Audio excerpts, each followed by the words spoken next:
잠언 8장 17절 성경 본문, 특별히 잠언 전체 5장부터 8장까지 본문을 통해 지혜는 하나님과 그분의 사랑에 자신을 맡기는 것이다 라는 제목으로 하나님의 말씀을 증거하겠습니다. 류수영 전도사님이라는 분이 있었습니다. 그분이 평신도 때 어렸을 때부터 교회 성가대 반주를 쭉 했습니다. 피아노를 너무 좋아해서 피아노 전공으로 대학에 들어갔습니다. 매일 집에서 학교까지 왕복 4시간이 걸리는데 즐거워했습니다. 수업 시간이 끝나고도 8시간씩 피아노실에서 하루 종일 연주를 했습니다. 피아노는 그녀의 인생의 전부나 마찬가지였습니다. 그런데 대학교 3학년 때 콩쿠르를 준비하면서 위기가 찾아왔습니다. 근육 과다 사용 증후군이라는 진단을 받았습니다. 손가락부터 손목, 팔, 어깨에 걸쳐서 상반신 근육이 다 파열되고 근육 기능을 잃었습니다. 1년 반 동안 손을 전혀 사용할 수가 없었습니다. 피아노만 못 치게 된 것이 아니고 자기 손으로 숟가락 하나도 들어 올릴 수 없는 상황이 되고 말았습니다. 부모님이 한의원과 여러 병원들을 데리고 다녔습니다. 집안의 거의 전 재산을 치료비에 탕진했습니다. 질병 때문에 재산을 모두 잃어버렸던 혈루증 여인을 알았던 여인의 모습이 자신의 모습처럼 느껴졌습니다. 병은 낫지 않았고 집에는 더 이상 치료비에 쓸 돈이 남아있지 않았습니다. 더 이상 치료를 받을 수 없게 되자 매일 교회에 나갔습니다. 1달 반 동안 기도만 했습니다. 하루 종일 교회에서 살다시피 했습니다. 처음에는 예배당 긴 의자, 장의자에 앉아서 기도했습니다. 나중에는 목사님이 강대상 옆에 엎드려 기도하는 걸 보고 강대상 앞으로 자기도 가서 엎드려 기도했습니다. 대성통곡을 하며 기도했습니다. 하나님을 당신이라고 부르며 원망하며 기도했습니다. 당신이 전능하신 하나님이라면 왜 내 병을 고치지 못하는 겁니까? 왜 나만 이렇게 아파야 하는 겁니까? 날마다 부르짖고 기도하는데 1달쯤 넘어섰던 어느 날 기도하는데 하나님께서 조용히 말씀하십니다. 네가 아픈 것은 다 내 계획 가운데 있다. 그 음성을 듣는 순간 갑자기 이상하게도 마음에 깊은 평안이 찾아왔습니다. 여러분, 고난보다 더 힘든 것은 고난의 의미를 찾지 못하는 상황입니다. 왜 내가 이런 고난을 겪어야 하는가라는 의미를 찾지 못할 때 고난 자체보다 그 상황이 우리를 더 힘들게 합니다. 그런데 고난의 의미를 깨닫게 되면 그 고난이 여전히 우리 가운데 남아 있어도 우리가 평안을 가질 수 있게 됩니다. 그래서 여러분, 지금 나에게 다가와 있는 고난을 없애달라고 기도하기보다 주님께서 이 고난을 주신 의미가 무엇인지를 찾게 해달라고, 깨닫게 해달라고 기도하시기를 바랍니다. 류 전도사가 하나님께 물었습니다. 하나님, 언제부터 저와 함께 계셨어요? 나는 너를 이 세상에 보낼 때부터, 네가 교회 반주자로 봉사할 때부터, 네가 피아노 전공으로 대학에 들어가 기뻐할 때부터, 8시간 내내 피아노 연주에 매달릴 때에도, 네가 근육 과다 사용 증후군으로 고통받을 때도 단 한 번도 너를 떠나지 않고 너와 함께 있었고 너를 이렇게 만날 계획을 이미 갖고 있었다라고 말씀하셨습니다. 하나님, 저에 대해서 그런 계획을 가지고 계셨군요. 그녀의 마음에서 그동안의 원망과 모든 아픔이 씻겨져 가는 것을 느꼈습니다. 그리고 이렇게 고백했습니다. 하나님, 이제 제가 아픈 거 안 나아도 될 것 같아요.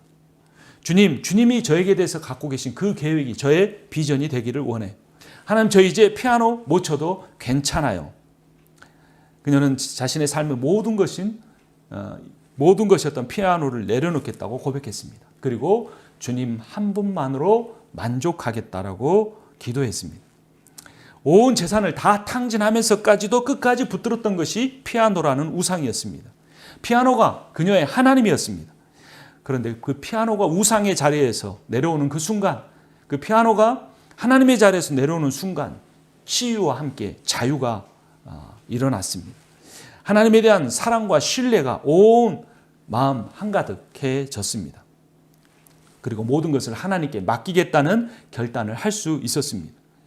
여러분, 부르짖는 기도도 중요하지만 부르짖는 기도로 끝나서는 안 됩니다. 부르짖음이 깨달음이 되고 그 깨달음이 맡김이 되어야 합니다. 이것이 지혜입니다. 잠언은 지혜에 관한 책인데 오늘 성경 본문 잠언 8장 이 17절이 특별히 우리에게 가르쳐준 지혜는 자신의 삶을, 자신의 비전을 하나님과 하나님의 사랑에 맡기는 것이라는 겁니다. 부르짖음과 깨달음을 통해 지혜를 얻은 사람은 자신이 자신의 인생에서 가장 중요하게 여기는 것, 자신의 생명보다 더 중요하게 여기는 것까지 하나님 앞에 맡기게 됩니다. 그리고 그 맡김을 통해 자유를 누립니다. 여러분, 맡기십시오. 내가 이제까지 신앙생활을 해왔지만, 하나님 믿는다고 살아왔지만, 내가 끝까지 붙들고 있는 것, 맡기지 못하고 있는 것, 그거 주님께 맡기십시오. 맡기지 못한다면 그 맡길 수 있을 때까지 하나님 앞에 엎드려 기도하십시오. 맡기는 사람에게 하나님께서 자유와 치유를 허락하여 주실 것입니다. 류전도사는 모든 것을 하나님께 맡기고 또 하나님께 여쭈었습니다. 그러면 하나님 다 맡깁니다. 그러면 하나님은 저의 인생에 무슨 일을 하기를 원하십니까? 무엇으로 하나님께 영광 돌기를 원하십니까? 라고 물었습니다. 모든 결정권을 주권자이신 하나님께 맡기는 기도였습니다. 그리고 그 기도를 통해 얻은 지혜는 이 맡김을 순종으로 이어지게 했습니다. 그가 새로 받은 비전은 찬양 사역자였습니다. 그런데 그 찬양 사역자의 비전을 받는 그 순간 류수영 전도사의 상태는 어떤 거냐면 근육 무력증만이 아니고 급성 후두염까지 걸려 있었습니다. 후두염으로는 말 한마디도 제대로 못합니다. 근데 하나님은 내가 너를 찬양 사역자로 쓰겠다고 하셨고 류수영 전도사는 맡겼기 때문에 순종하며 그 길로 갔습니다. 찬양팀과 기도를 시작했습니다. 찬양 연습을 함께 했습니다. 찬양 사역 훈련 마지막 날 찬양을 하는데 뜨거운 불덩어리 하나가 하늘로부터 내려와 머리로 들어와 가슴과 온몸을 통과하고 발끝으로 통과해 나가는 느낌이 들었습니다. 그때부터 너무 아파서 숟가락 하나도 쥐지 못하는 손가락에 변화가 일어났습니다. 피아노를 치는데 손목이 안 아프게 됐습니다. 후두염으로 말 한마디도 못하던 목에서 찬양이 터져 나왔습니다. 온전한 치유를 체험했습니다. 왜냐하면 우상으로부터 자유를 얻었기 때문입니다. 맡김의 지혜를 통해 우상으로부터의 치유와 자유를 함께 얻었습니다. 잠언 7장 4절과 5절 말씀을 함께 보도록 하겠습니다. 잠언의 말씀은 계속해서 5장, 6장, 7장이 음행하는 여인에 대해서 말하는데 이 음행하는 여인은 우리의 삶에 우리를 붙잡고 있는 우상입니다. 4절을 제가 먼저 읽습니다. 지혜에게는 너는 내 누이라고 말하고 명철에게는 너는 내 친구라고 불러라. 그러면 그것이 너를 음행하는 여자로부터 지켜주고 달콤한 말로 호리는 외간 여자로부터 지켜줄 것이다.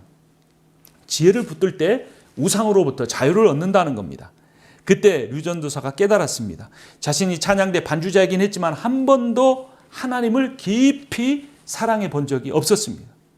반주를 한 이유는 피아노를 사랑했기 때문이지 하나님을 사랑해서 한 것이 아니었습니다. 자신의 인생을 건 대상은 하나님이 아니었고 피아노였습니다. 사랑한 것은 피아노 연주를 들으시는 하나님이 아닌 하나님께 찬양하는 도구인 피아노였습니다. 도구였던 피아노가 목적이 되고 목적이신 하나님이 도구가 되었던 것입니다. 피아노가 류전도사에게는 음행하는 여인이었습니다. 고난을 통해 얻은 이 맡김의 지혜가 그런데 류전도사로 하여금 하나님 앞에 다시 쓰임받게 했습니다. 그토록 좋아했던 피아노와 연주자의 삶을 포기하고 하나님만으로 만족하기로 마음을 결단했습니다. 그리고 온몸이 나아 치유를 얻었습니다. 여러분, 포기할 때 치유가 일어나고 자유가 회복됩니다. 옛말에 호랑이에게 물려가도 정신을 차리면 된다라는 말이 있습니다. 여러분 혹시 여러분의 상황이 호랑이에 물려가는 것처럼 아무것도 할 수 없는 정말 그런 무력감의 상황 가운데 있습니까? 그러나 고난 속에서도 포기하지 않으면 실패란 결코 오지 않습니다. 자신은 포기하더라도 하나님을 포기하지 마십시오. 기도하고 또 기도하십시오. 기도를 통해 맡기고 또 맡기십시오. 이것이 지혜입니다.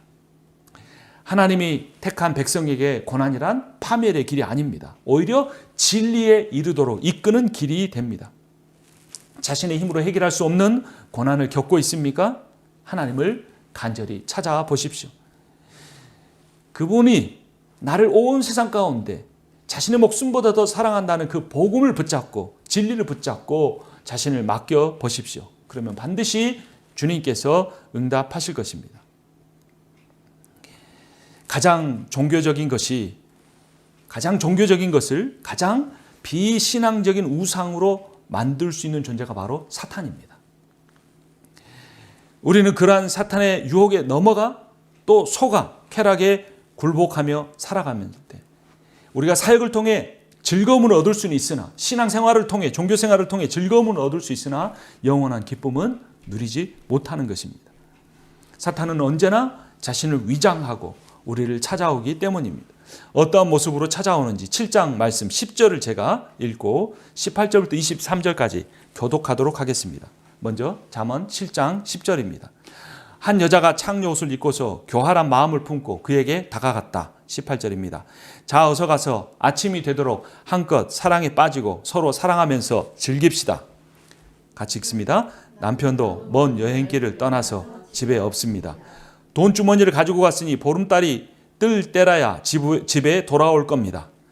이렇게 여러 가지 달콤한 말로 유혹하고 호리는 말로 꿰니 그는 선뜻 이 여자의 뒤를 따라 나섰다. 마치 도살장으로 끌려가는 소와도 같고 올가미에 채이러 가는 어리석은 사람과도 같다. 마치 자기 목숨을 잃는 줄도 모르고 그물 속으로 쏜살같이 날아드는 새와 같으니 마침내 화살이 그의 간을 꿰뚫을 것이다. 이렇게 하면 잘 될 줄 알았던 그 일, 이렇게 하면 내 인생의 즐거움이 계속될 것이라는 그 일이 결국 우리를 힘든 상황으로 몰고 왔다는 것입니다.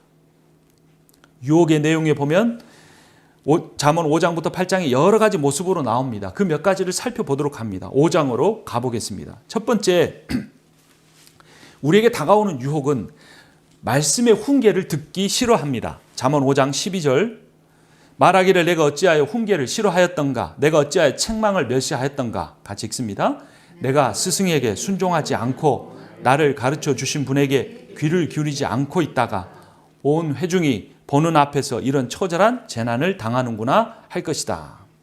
여러분, 축복의 말만 담긴 귀에 단 설교는 영혼의 당뇨병을 일으킵니다. 구원받았는지 하나님의 말씀을 스스로 읽고 자신의 영혼과 신앙 인격을 돌아봐야 합니다. 두 번째, 우리를 유혹하는 것은 게으름입니다. 6장으로 넘어갑니다. 잠언 6장 6절을 제가 읽고 이어서 교독하겠습니다. 게으른 사람아, 개미에게 가서 그들이 사는 것을 살펴보고 지혜를 얻어라. 개미는 우두머리도 없고 지휘관도 없고 통치자도 없지만 여름 동안 양식을 마련하고 추수 때 먹이를 모아둔다. 게으른 사람아, 언제까지 누워 있으려느냐? 언제 잠에 깨어 일어나려느냐? 조금만 더 자야지, 조금만 더 눈을 붙여야지, 조금만 더 팔을 베고 누워 있어야지 하면 내게 가난이 강도처럼 들이닥치고 빈곤이 방패로 무장한 용사처럼 달려들 것이다. 게으름은 무력감을 가져오고 무력감은 하나님을 신뢰하지 못하게 만듭니다. 여러분, 내가 이렇게 하면 혹시 실패하지 않을까 두려워 마십시오. 과정이나 결과를 두려워하지 말고 하나님께 맡기고 최선을 다해 보십시오. 반드시 하나님이 역사하실 것입니다.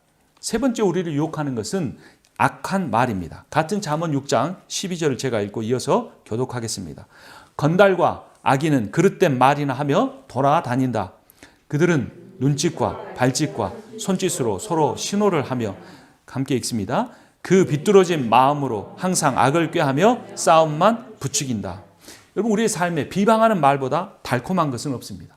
근데 이 비방하는 말처럼 우리의 관계를 파괴하는 것도 없습니다. 물론 그 사람을 위하는 것 척하면서 그 사람의 연약함을 말합니다. 근데 그것은 결코 관계를 세우지 못하고 파괴합니다. 비방하는 말은 내가 비방하는 대상과의 관계를 파괴하기 전에 그 말을 가장 먼저 듣는 자기 자신을 파괴함을 알아야 합니다. 하나님의 관점에서 사람을 보고 관계를 보고 상황을 보며 긍정적인 말과 비전의 말을 우리가 던져야 합니다. 마지막 네 번째로 5, 6, 7, 8장이 함께 강조하는 사탄의 유혹은 음란함입니다. 잠언 7장입니다. 28절을 제가 읽고 29절을 함께 읽습니다. 숯불 위를 걸어 다니는데 발이 성할 수 있겠느냐? 28절을 제가 읽었습니다. 29절 같이 읽습니다. 제가 장을 잘못 찾았는가요? 8장인가요 혹시? 제가 8장 28절 6장을 보겠습니다. 6장 29절 말씀 함께 읽습니다. 남의 아내와 간통하는 자는 이렇다. 남의 아내를 범하고서도 어찌 무사하기를 바라겠느냐. 이러한 네 가지 것들이 우리를 유혹하며, 이 외에도 수많은 것들이, 돈이, 성공이, 자녀가 우상이 되어 우리를 하나님으로부터 멀어지게 만듭니다. 그러나 그 무엇보다도 어떤 때는 우리가 사랑하는 하나님을 섬기는 그 도구들이, 때로는 말씀이, 때로는 기도가, 때로는 찬양이 오히려 하나님보다 더 큰 우상이 되어 우리를 붙잡고 우리의 인생의 가장 중요한 것들을 하나님께 맡기지 못하게 만들기도 합니다. 그래서 우상 숭배와 하나님 경배는 천지 차이로 느껴질 때도 있지만 종이 한 장 차이처럼 느껴질 때도 있습니다. 우상 숭배가 하나님 경배로 위장된 경우가 우리의 삶의 거의 90% 이상입니다. 앞서 말씀드린 것처럼 피아노 반주만 아니라 찬양도, 예배도, 설교도, 교회 봉사도 우상 숭배가 될 수 있다는 것입니다. 그렇다면 이 우상 숭배와 하나님을 경배하는 것, 그것을 어떻게 구별할 수 있을까요? 그것이 지혜입니다. 지혜로운 사람은 고난을 통해서 우상을 버리고 하나님을 진실되게 찾게 됩니다. 오늘 본문 잠언 8장 17절 말씀 우리 함께 큰 목소리로 같이 읽겠습니다. 나는 나를 사랑하는 사람을 사랑하며 나를 간절히 찾는 사람을 만나준다. 내가 하나님을 사랑하는 만큼 하나님이 나를 사랑하신다는 겁니다. 내가 하나님을 간절히 찾는 만큼 하나님이 나를 만나주신다는 겁니다. 다른 목적 때문에 하나님을 찾는 것이 아니라 하나님 그분을 사랑해서 그분이 나의 인생의 목적, 신앙의 목적이 되어 하나님을 찾을 때 하나님도 나를 통해 받는 봉사나 나를 통해 누리는 어떤 것이 아니라 나 자신의 영혼을 깊이 인격적으로 만나주십니다. 지혜는 여호와를 경외하는 것입니다. 시편 111편 10절은 여호와를 경외함이 지혜의 근본이라고 말합니다. 잠언 1장 7절은 여호와를 경외하는 것이 지식의 근본이라고 말합니다. 그럼 경외가 무엇입니까? 경외란 하나님을 하나님답게 대해드리는 것입니다. 그럼 하나님을 하나님답게 대해드리는 것은 무엇이냐면 하나님을 간절히 찾는 것입니다. 내가 처한 위기로 벗어나는 것이 아니라 하나님을 찾는 것입니다. 하나님을 찾는 것이 하나님을 경외하는 것이고 하나님을 경외하는 것이 지혜라는 것입니다. 그래서 지혜는 오늘 설교의 제목처럼 하나님과 그 하나님의 사랑에 자신을 맡기는 것입니다. 여러분의 삶을 얼마나 맡기셨습니까? 그 하나님을 맡길 수 있으려면 하나님을 이 류수영 전도사님처럼 고난 가운데 사람을 만나야 되는데 어떤 사람이 만나냐면 마음에 갈급함을 갖고 있는 사람입니다. 시편 42편 1절에 이렇게 말합니다. 하나님이여 사슴이 시냇물을 찾기에 갈급함같이 내 영혼이 주를 찾기에 갈급하나이다. 내 영혼이 하나님 곧 살아계시는 하나님을 갈망하나니 내가 어느 때에 나가서 하나님의 얼굴을 배울 수 있을까? 사람들이 종일 내게 하는 말은 네 하나님이 어디 있느냐 하오니 주님 내 눈물이 아침 저녁으로 내 음식이 되어 날마다 흐릅니다 라고 고백했습니다. 여러분 이스라엘 땅은 우리가 아는 것처럼 광야입니다. 광야의 사슴은 시냇물을 찾지 못하면 죽습니다. 그러므로 이 시편의 광야의 사슴의 갈급함은 목숨을 걸 정도의 절박함입니다. 여러분 목숨을 걸고 하나님을 찾아본 적이 있습니까? 류수영 전도사는 매일 가서 그렇게 목숨을 걸고 하나님 앞에 부르짖었습니다. 예레미야서 33장 3절은 이렇게 말합니다. 너는 내게 부르짖으라. 너는 내게 부르짖으라. 내가 너에게 응답하겠고 네가 알지 못하는 크고 은밀한 일을 내게 보이리라. 여러분 하나님이 이미 여러분의 인생에 큰 일을 계획을 가지고 계십니다. 내가 도저히 지금의 상황에서는 알지 못하는 그 은밀한 놀라운 비전을 하나님은 내 인생에 대해서 갖고 계십니다. 누가 그 비전을 발견할 수 있습니까? 사슴의 갈급함처럼 사슴의 목마름처럼 하나님 앞에 나아가 부르짖는 사람이 그것을 가질 수 있습니다. 이사야서 55장 6절에 이렇게 말합니다. 너희는 여호와를 만날 만할 때에 찾으라. 가까이 계실 때에 부르라. 때가 있다는 겁니다. 이 때가 지나가지 않도록 여러분 하나님을 찾고 부르짖기를 간절히 부탁드립니다. 만날 만한 때는 고난의 때입니다. 위기의 때입니다. 고난이나 위기는 결코 실패가 아닙니다. 고난은 하나님께 가장 가까이 갈 수 있는 최고의 기회입니다. 내 힘으로는 도저히 제거할 수 없었던 우상으로부터 자유를 얻을 수 있는 때가 내 힘으로는 해결할 수 없는 고난의 때입니다.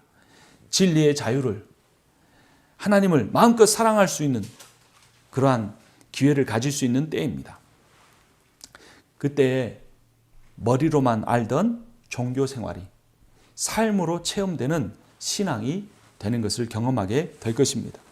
금강석이 풀무불에 들어가 순금이 되듯이 그런 절박함에, 갈급함에, 목마름이 우리를 종교를 체험으로 만들고 지식과 교리를 지혜와 사랑으로 변화시켜 줄 것입니다. 그래서 이런 고난을 거치기 전에는 하나님을 섬기는 것과 우상을 섬기는 것을 잘 구별 못합니다. 지혜가 없기 때문입니다. 지혜만이 고난을 주고 그 고난을 통해 하나님을 바로 만나게 만드는 것입니다. 잠언 5장에서 7장까지 앞에서 말씀드린 것 중 3장이 모두 음료에 대해서 경고합니다. 우리 한번 찾아보겠습니다. 5장 3절입니다. 5장 3절 말씀 같이 읽습니다. 음행하는 여자의 입술에서는 꿀이 떨어지고 그 말은 기름보다 매끄럽지만 그것이 나중에는 쑥처럼 쓰고 두날을 가진 칼처럼 날카롭다. 이것은 단지 여인만을 의미하는 것이 우리 인생에 맞닥뜨리는 모든 우상을 의미합니다. 6장으로 넘어갑니다. 26절입니다. 6장 26절도 함께 읽습니다. 과연 장녀는 사람을 빵 한 덩이만 남게 만들며 음란한 여자는 내 귀중한 생명을 앗아간다. 7장입니다. 25절 제가 읽고 26절 같이 읽습니다. 내 마음이 그 여자가 가는 길로 기울지 않게 하고 그 여자가 가는 길로 빠져들지 않게 하여라. 그 여자에게 상처를 입고 쓰러진 사람이 많고 그 여자 때문에 죽은 남자도 헤아릴 수 없이 많다. 이 음녀는 히브리어로 짜라인데 1차적으로는 가정이 있는 이성을 유혹하는 나쁜 사람입니다. 그러나 본질적으로는 요한계시록에 나오는 음녀처럼 하나님의 자리에 있는 모든 우상을 의미합니다. 호세아 선지자의 아내 고멜의 음탕함이 하나님의 백성 이스라엘 우상 숭배를 의미했듯이 잠언의 음녀는 하나님의 백성을 하나님으로부터 멀어지게 하는 유혹하는 모든 우상을 의미합니다. 이 우상은 유혹하는 여인처럼 강력한 힘을 가지고 있습니다. 단지 이성만이 아닙니다. 성공, 내가 원하는 삶, 내가 원하는 사역, 심지어는 교회 부흥까지도 돈, 자녀, 결혼 생활, 내 인생의 미래 모든 것이 하나님보다 더 귀하게 여겨질 때 그것은 우상이 됩니다. 하나님이 만든 피조물을 섬길 것인가, 그 피조물을 만드신 하나님을 섬길 것인가가 지혜가 결정하게 됩니다. 잠언이 강조하는 지혜는 이 세상을 어떻게 하면 잘 살고 복받고 하는 그런 처세술 정도가 아닙니다. 잠언의 지혜는 하나님의 본성이자 성자 예수 그리스도를 의미하고 성령 하나님을 의미합니다. 오늘 본문인 잠언 8장 1절부터 3절까지 교독하겠습니다. 지혜가 부르고 있지 않느냐? 명철이 소리를 높이고 있지 않느냐? 지혜가 길가에 높은 곳과 내거리에 자리를 잡고 서 있다. 3절 같이 읽습니다. 마을 어기 성문 곁에서 여러 출입문에서 외친다. 그 지혜가 계속해서 말하는데요. 22절입니다. 주님께서 일을 시작하시던 그 태초에 주님께서 모든 것을 지으시기 전에 이미 주님께서는 나를 데리고 계셨다. 23절 같이 읽습니다. 영원 전 아득한 그 옛날 땅도 생기기 전에 나는 이미 세움을 받았다. 이 말씀이 요한복음 1장 1절과 병행을 이룹니다. 태초에 말씀이 계셨다. 그 말씀은 하나님과 함께 계셨다. 그 말씀은 하나님이었다라는 것입니다. 다시 오늘 본문이 잠언 8장 29절 30절을 봅니다. 바다의 경계를 정하시고 물이 그분의 명을 거스르지 못하게 하시고 땅의 기초를 세우셨을 때 30절 같이 읽습니다. 나는 그분 곁에서 창조의 명공이 되어 날마다 그분을 즐겁게 하여 드리고 나 또한 그분 앞에서 늘 기뻐하였다. 우리가 보는 세 번역에는 명공이라고 되어 있는데요. 개역 개정판에는 창조자라고 되어 있습니다. 그러니까 지혜이신 예수 그리스도가 창조자가 되어 성부 하나님과 함께 온 세상을 지으셨다는 겁니다. 35절 제가 읽고 36절 같이 읽습니다. 그러니까 지혜를 얻는 사람은 생명을 얻고 주님께로부터 은총을 받을 것이다. 그러나 나를 놓치는 사람은 자기 생명을 해치는 사람이며 나를 미워하는 사람은 죽음을 사랑하는 사람이다.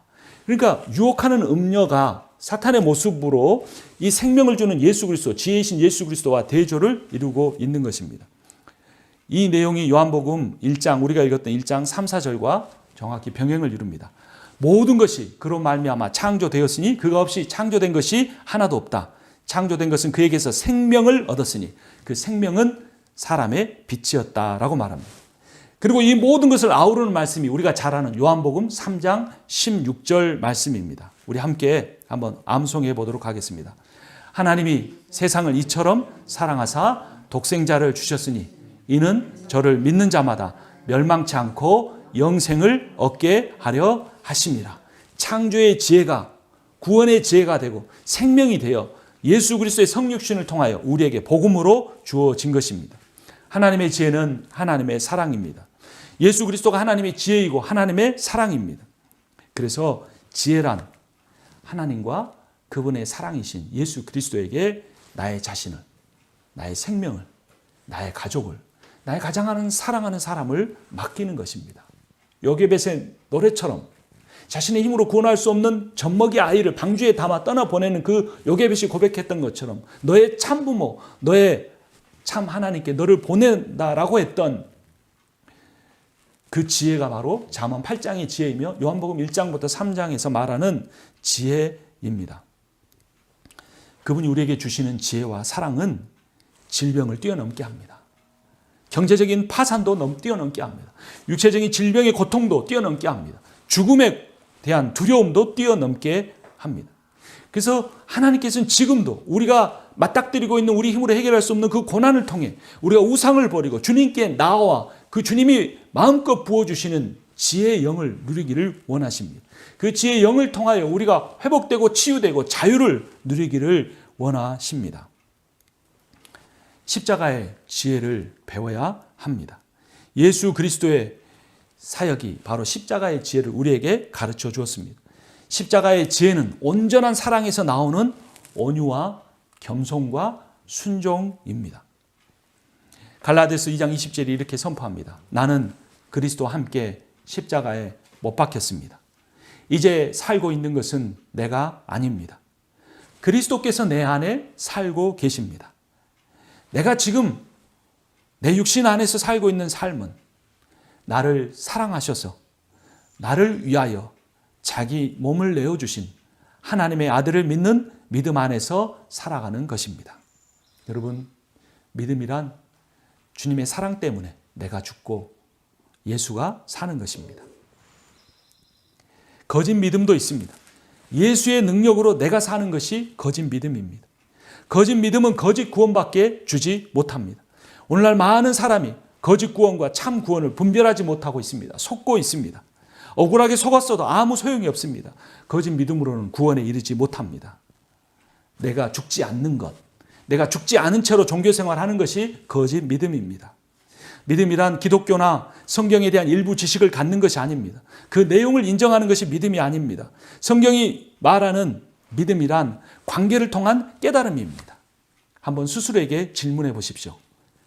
나는 예수 안에 거하고 있는가? 예수 밖에 있는 사람에게는 구원이 없습니다. 믿음이란 내가 이제부터는 예수 안에 살겠다고 결단하는 것입니다. 거듭남이라는 내가 이제까지 살아왔던 모든 옛사람을 버리고 예수 안에 들어가 살기로 결정하는 것입니다. 내가 죽고 예수가 사시는 것이 거듭남이고 믿음입니다. 거듭난 사람은, 다시 태어난 사람은 더 이상 자신을 신뢰하지 않고 자신을 위하여 자기 목숨을 내어버린 그리스도를 신뢰하며 살아갑니다. 여러분, 자신을 믿지 마십시오. 자신에게 속지 마십시오. 내 안에 있는 세상 영이 말하는 소리와 성령이 말하는 소리를 분별하십시오. 세상 영은 세상의 것이 최고라고 말합니다. 너의 자아가 최고라고 말합니다. 지금은 눌려있지만 언젠가 너의 자아를 실현할 수 있을 것이라고 계속 거짓말을 합니다. 자아를 실현하는 방법이 돈이고 성공이고 출세고 사람들에게 인정받는 것이라고 거짓말을 합니다. 돈을 더 많이 벌기 위해 얼마 안 남은 소중한 목숨을 허비하라고 말합니다. 돈 벌다가 그 번 돈 10분의 1도 못 쓰고 죽는 길로 인도하는 것이 세상의 영입니다. 똑똑한 사람은 성공을 줬지만 지혜로운 사람은 사랑을 추구하며 살아갑니다. 오늘 설교를 류수영 전도사 이야기로 시작했습니다. 오늘 설교 마무리도 유수영 전도사님 이야기로 하려고 합니다. 이제 찬양 사역자로 부름 받았습니다. 한참 사역을 열심히 하는데 IMF